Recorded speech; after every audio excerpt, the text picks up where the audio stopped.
All right, welcome back to the deep dive. I've been absolutely itching to get into the material you sent us today. Some really mind-bending stuff about connecting to the source of everything. Mm. Ever wondered if physics, hints at the same source mystics talk about? Mhm. Or if everyday actions could actually open portals to a deeper reality? Well, this is a deep dive into exactly that. The sources you've shared offer a fascinating exploration of the unmanifested, this invisible, formless source, Mhm. and importantly, incredibly practical ways described as portals to consciously connect with it. Okay, so our mission today is to unpack the key ideas from these sources, dive into the specific techniques they lay out, Hmm. and connect the dots on what accessing this realm means. Yeah. Not just as some abstract spiritual concept, right? Yeah. But how it radically shifts our everyday lives and even kind of touches upon fundamental physics. Let's unpack this. Okay, so the source identifies what it calls a primary portal to accessing this unmanifested source, and that's going deeply into the body. Into the body. Huh. That feels a little counterintuitive.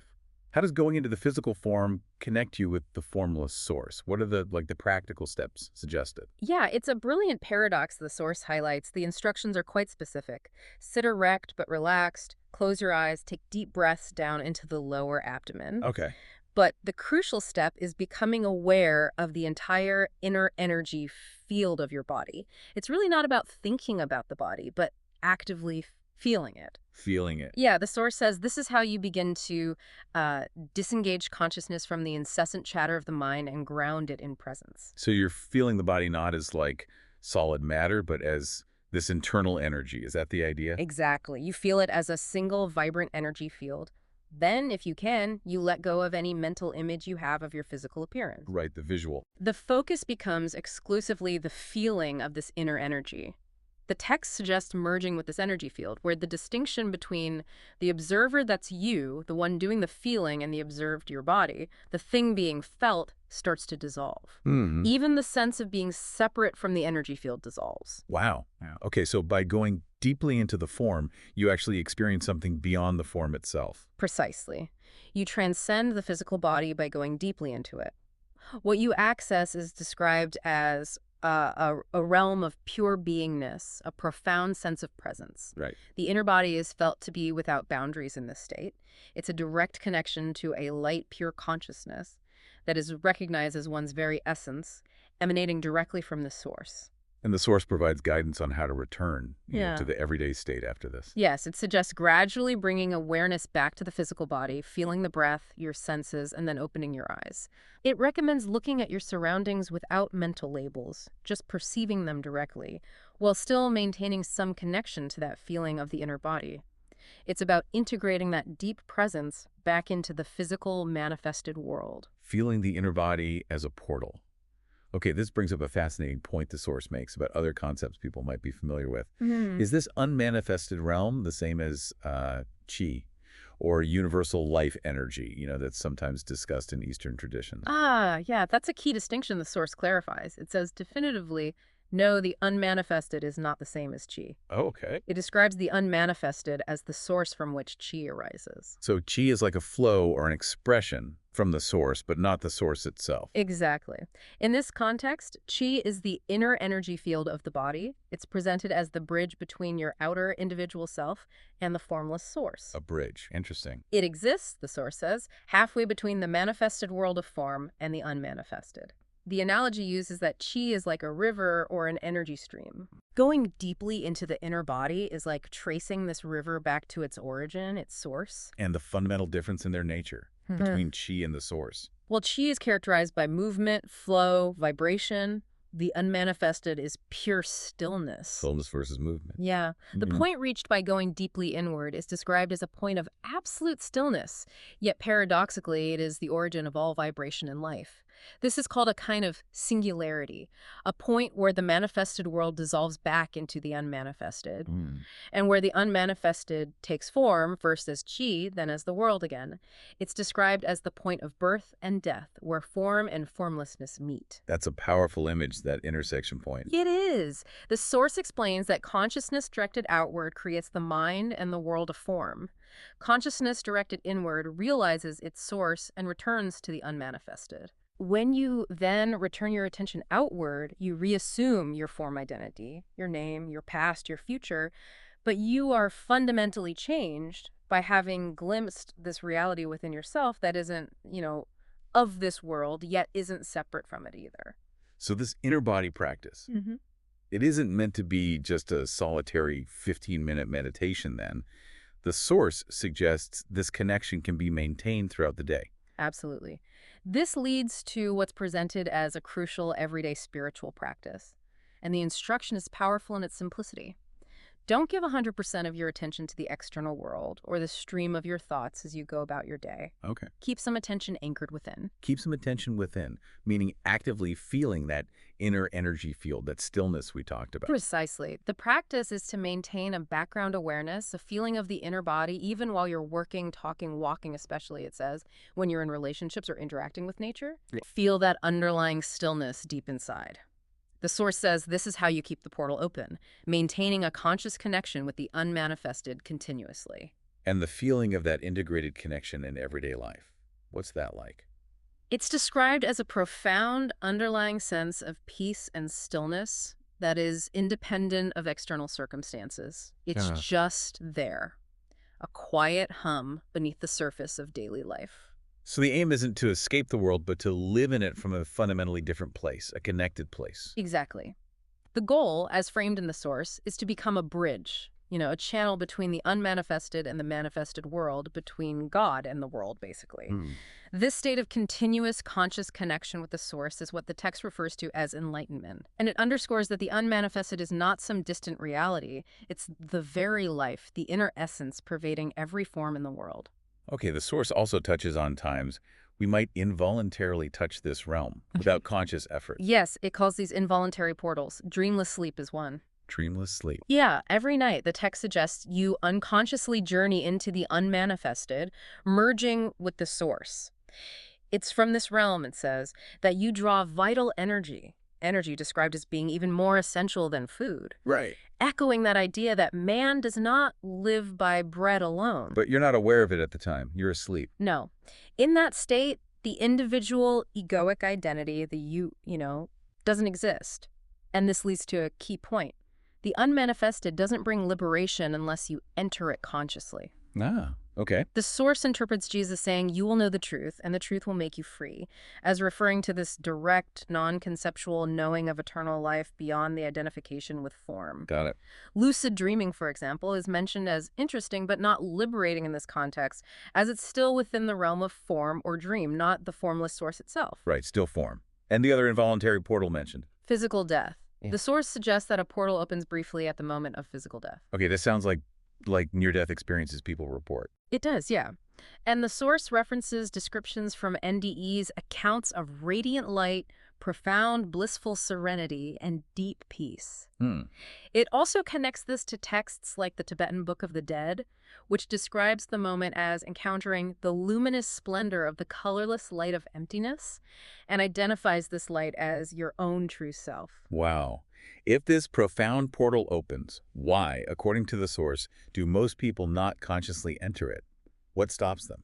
The source suggests it's because they carry too much residual resistance, fear, and attachment, primarily identification with the manifested world and their form identity. So they're still clinging to the world. Essentially, yes. They glimpse this radiant light, this formless reality, but because their consciousness is so heavily invested in form and sensory experience, they turn away from the vastness and nothingness in fear, losing consciousness at that crucial moment. Right. Their conscious presence, cultivated during life, wasn't strong enough to sustain awareness through this ultimate transition and realize conscious immortality. So the conscious practice during life prepares you for that final transition. That makes sense. What about other conscious portals mentioned, besides the inner body? Are there others? Yes, the source lists several others, emphasizing that while they seem different, they are ultimately aspects of one single portal. Okay, interesting. And what are they? Well, the first one mentioned and considered the main portal underlying all others is the now. The now, presence. Exactly. Intense presence, being fully in the now, dissolves psychological time, the constant pull of past and future in the mind, and makes you conscious of the unmanifested. How does the now specifically act as a portal, though? It's described as having dual access. You can access the unmanifested directly through the now, as the pure radiance and power of conscious presence itself, just pure awareness with no mental content. Okay, direct awareness. Or you can access it indirectly through the sensory world by feeling the underlying God essence, the life, the I-S-ness in everything you perceive. Hmm. A flower, a stone, another person. It quotes the Gospel of Thomas here. Split a piece of wood, I am there. Lift up a stone, and you will find me there. That's a powerful connection. What's another portal mentioned? The cessation of thinking. Stopping thought. Yeah, creating a gap in the incessant stream of thought opens a portal. This could be deliberate, like taking a single conscious breath and just being, or intently looking at something without any mental labels or commentary. It's looking. Right. The source explains that continuous mind activity, psychological time, creates an opaque screen, trapping consciousness in the world of form and obscuring the formless essence. Makes sense. Intense presence, being in the white things, now stops thinking automatically, so it's deeply linked to this portal. Okay. And the final one on the list, was there another? Yes, surrender. Surrender. This is described as the letting go of inner mental and emotional resistance to what is the present reality, whatever form it takes. Resistance, the source says, cuts you off from the source, strengthens the ego's illusion of separateness, and makes your identification with form rigid and impenetrable. Right, it makes you sort of dense. Exactly. Surrender softens that form identity, making it transparent, allowing the light of the unmanifested to shine through. It mentions love in there somewhere. Is love considered one of these portals? Good question. The source is clear that love is not a portal in itself. Oh. Love, it says, is the feeling realization of oneness that is present after a portal has been opened. Ah, okay, so it's a result, not the doorway. Precisely. The task isn't to seek for love, but to open a portal through which the experience of oneness, which is felt as love, can enter into your awareness and the world. Got it. So far, many of these seem to involve turning attention inward or stopping internal activity. Is the unmanifested also found out there in the external world? Can we perceive it directly? Absolutely. The source insists it pervades this world, but is often missed precisely because it's so pervasive and well disguised. It's everywhere if you know how to perceive it. Where do we look for the formless in the world of form, then? Well, it points to silence. Yeah. The unmanifested is present as silence. The invitation is to listen beyond the sounds you hear, the traffic, the conversation, the birdsong, and pay attention to the silence out of which those sounds come and into which they disappear. Pay attention to the silence itself. By giving more attention to the silence than the sound, you invite outer silence, which naturally creates inner silence, a stillness in the mind. A portal opens. The source quotes, "Nothing in this world is so like God as silence," and suggests even becoming conscious of the silent gaps between words as you listen or speak. Wow. Silence as a direct external manifestation. What Yeah. else is there another? Space. Space, as in empty space. Exactly. Just as sound needs silence to be heard, things need space to exist. The source brings in the perspective of physics here, noting that matter, including our own bodies, is almost entirely empty space. Right, the atoms. The distances between atomic particles are vast. It also references the Buddhist Heart Sutra. Form is emptiness, emptiness is form, highlighting the idea that the essence of all physical things is actually emptiness or formlessness. So space is like the unmanifested, externalized, made perceivable alongside things. Yes, the source describes external space as the unmanifested pervading the entire physical universe. And it's missed because our attention is almost always exclusively on the objects in space, never on space itself. Right, we see the furniture, not the room it's in. Good analogy. Yeah. And contemplating that space becomes a portal. How does that work? Well, it's similar to silence. Space cannot be grasped or categorized by the mind. It's like perceiving nothing. Yeah, you can't really think about space. Exactly. It has no separate existence that stands out, yet it enables everything else to exist within it. By consciously withdrawing attention from the objects in the room or the objects in the night sky and becoming aware of the empty space itself, not thinking about space, but simply feeling it, sensing it, a profound shift occurs. The source beautifully draws the parallel. Outer objects, things you see here, are like inner objects, thoughts, emotions, sensations, and outer space is like inner space. Ah, The formless consciousness that allows all inner objects to arise. Becoming aware of outer space leads to awareness of inner space, the space of no mind, pure consciousness, the unmanifested within. Silence and space, then. They're like these two faces of the same Hmm. nothingness. Is that fair? Exactly.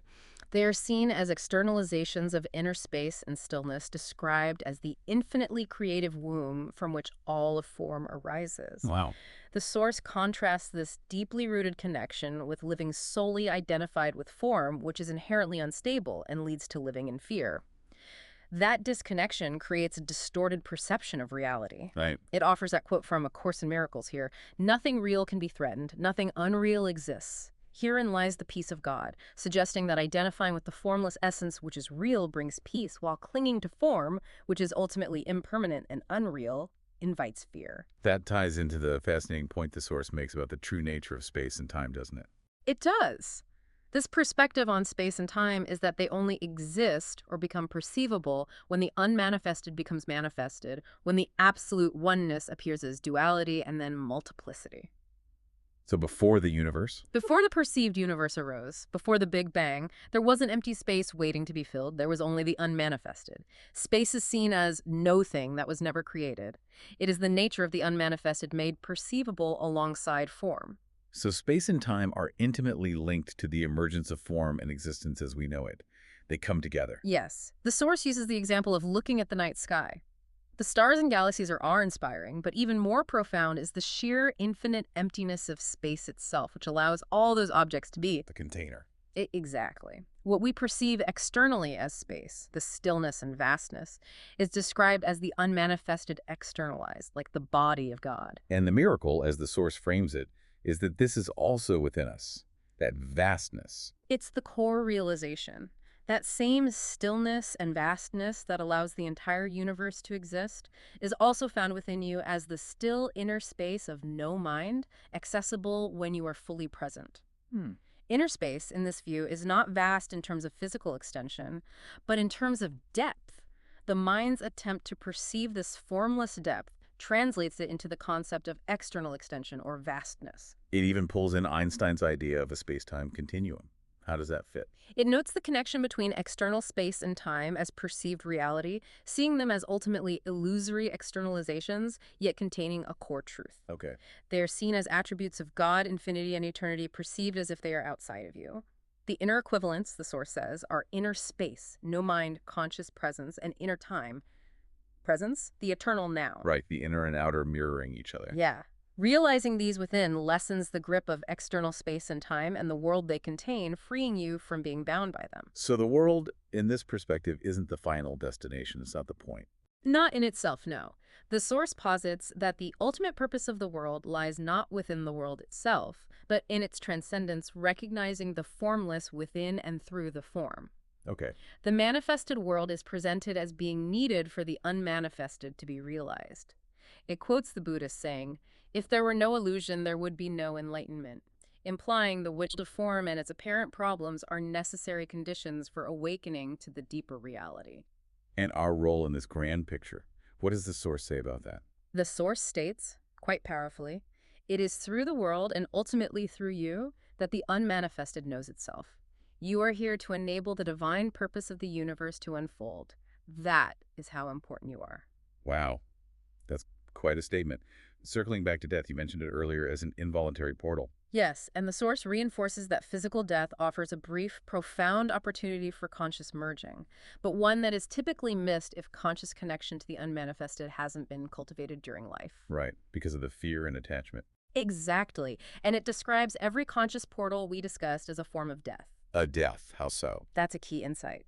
Every conscious portal, whether it's dissolving into the inner body, entering the stillness of the small, now ceasing thought or surrendering resistance, is a death of the false self. The ego identity. Yeah, the identity constructed and maintained by identification with the mind-made form. And through that conscious death, that passing through the portal, comes the realization. What? That death itself, as we typically fear it, is ultimately an illusion, just as the identification with form was the primary illusion. Okay. The Source defines death simply as the end of illusion. The pain or terror associated with it, it says, comes only from clinging to the illusion of form identity. So our true nature, the consciousness, is not threatened by physical death. Absolutely. The Source offers the reassurance that going through the portal of death is not the annihilation of your true nature. Whatever is real and of true value in your personality, the expression of your true nature shining through the form is never lost. Nothing real is ever lost. This deep dive into the sources you shared has been incredibly rich. I mean, really fascinating. We've explored the inner body as a primary portal to the unmanifested, Hmm. understood how this source relates to energy concepts like qi, and looked at how to keep that connection open in the midst of everyday life. Yeah, and we also touched on the involuntary glimpses offered by dreamless sleep and physical death, and explored other conscious pathways like the power of the track. Now, the stillness found by ceasing thought, and the transparency that comes through surrender. Right. And we saw how the unmanifested isn't just internal, but is also perceived externally as silence and space, connecting these everyday experiences to profound inner realities and even the fundamental nature of the cosmos. It's quite holistic. It really is. The overarching message from the source is clear. These aren't just interesting concepts. Conscious access to the unmanifested through these portals is presented as the path to liberation, to realizing our true, deathless nature beyond identification with form. So as you reflect on everything we've unpacked from these sources today, consider this final thought. The profound stillness described as the unmanifested, accessible deep within you through any of these portals, is presented as the very same stillness that allows the entire vast universe to exist and unfold. What does that suggest to you about your own place in the cosmos and the depth available within? Something to ponder.